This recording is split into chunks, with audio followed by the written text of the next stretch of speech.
Hello, everybody. Welcome back to the CTFL recap. This is week 4, and it is Father's Day. Happy Father's Day to all the fathers out there. I know there's at least one father in the CTFL. But yeah, let's get into it. So first things first, this week we have the Guelph prelim coming up. Guelph prelim should be big. Lots of people running, lots of fast people running. There are a lot of fast people from the University of Guelph who train in Guelph with Royal City Athletics in the summer, so and happen to be in the CTFL. So we're looking forward to that. Like Sadie Jane Hickson, Kevin Orman, maybe Craig Thorne will be there. Yeah. Next up, real quick, the videos for the past prelims, that being Montreal, Calgary, and the other one. they're all up on YouTube on the CTFL account. All right, and something else real quick. This is a big opportunity. I think everyone should pay attention to this. It's a big opportunity for all athletes. The video making, the vlog thing, the 8 to 22 minute, I think, video. You make a video going through whatever training, your day, a meet maybe. A meet would be really cool. How you prepare for a meet, what you do at a meet, what you do after maybe to recover. Maybe that's not as cool. Going over your meet, that'd be a bit better. But there's prize money. The top 3, I believe, are guaranteed. There will be a vote. Sorry, where fans can vote on which vlog they thought that was the best. The winner will get some prize money. And I believe it is the top 3 vote. The top 3 voted vlogs will, whichever athlete made them, will be insured the spots back into the CTFL in 2024, the 2024 season. And all athletes, everyone who participates, will have opportunities for sponsorships, whether it is by New Balance or other companies. All right. So for the recap, I'm just going to go through 100, how it's listed, the CTFL, what I think the best performances were, what's most eye-capturing right now. So Brandon Letts ran 10:22 in the 100. He currently has 50 points for the Spitfire, so he's leading the 100. He has 25 and 25, so he has the fastest prelim mark as well as the fastest open mark, which is that right there shows that he's leading. He's literally leading the. You can't get many more points than 50.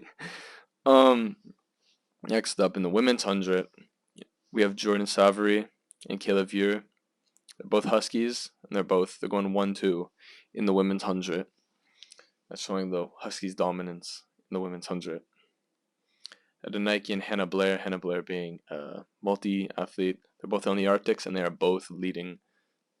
They're leading 1-2 in the women's 100-meter hurdles. On to a bit longer stuff.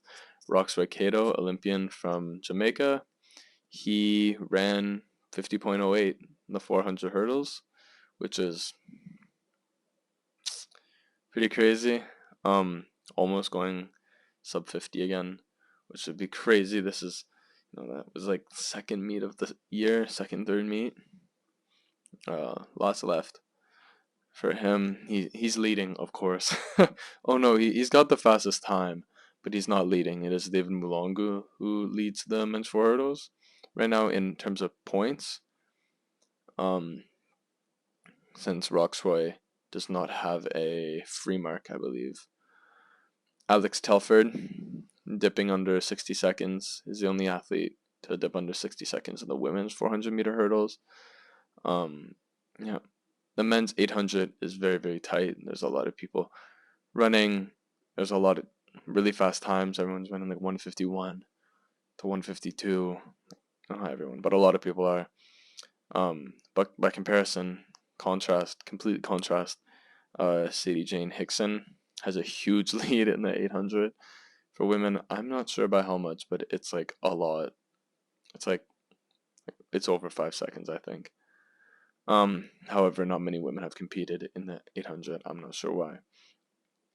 The men's long jump, crazy competitive. Notably, Jonathan, Femi, and Eric. They're gonna be most likely 1, 2, 3 at the CTFL championship, I believe. And in the women's long jump, there are 2 women over 60. Um, what? Over 60 what? Potatoes? Over 6 meters in long jump. Yeah, so there are 2 women. Yeah, which they're completely leading by quite a lot. That's it for core athletes. For utility athletes, in first place is Michelle Harrison, in second is Miriam Abdul Rashid, and in third, Sarah Midden. So they're honestly pretty tight. You wouldn't expect it. Like the top 3, it's under 100 points between first and third. For the utility athletes, it's like 90 or something, which is crazy when you look at how many points it is. It's like 3,500 points total, IAAF points. So, it could, I don't, you throw a bit further, you run a bit faster, jump a bit further, you all of a sudden on one of your marks, it doesn't even have to be your best mark. Maybe you have a terrible third mark, or one of them do, or anyone does, honestly, in the utility athletes. A lot of people have competed. Yeah, you get a good third mark and you're set. Yeah. Um, Overall, what I've seen so far is that these rankings are bound to change. Oh, here, I'll set the rankings. In first place, the Spitfires. In second, the Huskies. In third, the Bears. And in fourth, the Arctics. Wait, that can't be right. No, it probably is right. I'm probably just dumb. Yeah, that's right. I was like, no way the Bears aren't third. No tea, no shade. Anyway, anyways, the yeah, the main thing that is contributing to all these points is, well, first of all, a lot of great performances, but consistency. Something I've learned so far in general is just presence, man. It's all about showing up. Doesn't matter how bad you are at something, if you just show up. People have competed at 2 meets, they are leading in points. Even though they might not have the best 2 marks, they can lead because they've been there. They've been to a prelim and they had a free mark, which so far gives them points. No, that to say, maybe presence in the long john, in the long run, doesn't mean much when everyone will be present at one point. At one point, quality will matter, and that will probably be later in the season. Yeah, after this meet, I think, well, yeah, after the Guelph meet, a lot of people are going. I think the standings could change quite a bit. But a big thing is like these utility athlete points are like, man, they mean a lot. um, and like it is crazy how the big difference between having a lot of utility athlete points. I mean, of course, but utility athletes last season I found they weren't as important. They were more of a utility. They weren't as involved in the CTFL, but now like their points matter. They are they are basically in my eyes they're like basically core athletes. It's just a different point system the way I look at it right now.